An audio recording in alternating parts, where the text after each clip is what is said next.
Hello guys, ഞാൻ സുറു. ഈ താക്കോലിട്ട് അങ്ങോട്ടും ഇങ്ങോട്ട് തിരിക്കുന്നത് എന്താണെന്ന് അറിയോ ഗൈസ്? എൻ്റെ താക്കോൽ അനങ്ങുന്നില്ല. അതുകൊണ്ട് അങ്ങോട്ടോ ഇങ്ങോട്ടോ എന്നില്ലാത്ത നിലയിൽ അങ്ങ് നിൽക്കുക. എന്തോ കാര്യം എന്ന് വെച്ചാൽ എനിക്കറിയാൻ വയ്യ.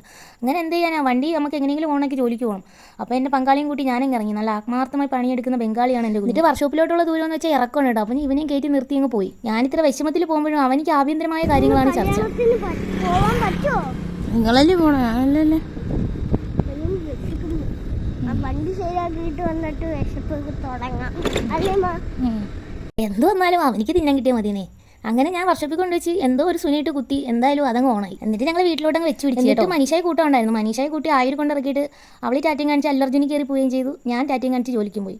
ഒരു കസ്റ്റമർ വീട്ടിൽ വന്നേ കേട്ടോ. 1 മണിക്കൂർ ഞാൻ അവിടെ കാത്തു. ആ ചേട്ടൻ ഇറങ്ങി വന്നില്ല. അതുകൊണ്ട് എൻ്റെ കൂടെ കളിച്ച് പൂച്ച വരെ അവിടെ ക്ഷീണിച്ച് കിടക്കും. ഇവിടെ എന്താ നടന്നിട്ടുണ്ടെന്നാണ് തോന്നുന്നു ഗൈസ്. 2 ചട്ടിയും വെച്ച് ഒരു കൊട്ടയും വെച്ചിട്ട് ഈ ചട്ടി വിൽക്കുന്ന ചേട്ടൻ എവിടെ പോയി ഞാൻ നിന്ന് ആലോചിച്ച് കുറേ നേരം. ഇതെന്താ ഇങ്ങനെ? ഇന്ന് വീട്ടിലാരുമില്ലായിരുന്നു, എല്ലാവരും കല്യാണത്തിന് പോയിക്കണം. അതുകൊണ്ട് വിശപ്പ് മാറ്റാനായിട്ട് ഒരു മിച്ചർ മുട്ടായും ഒരു ഉപ്പിയുള്ളൂ ഞാനങ്ങ് കത്താക്കി.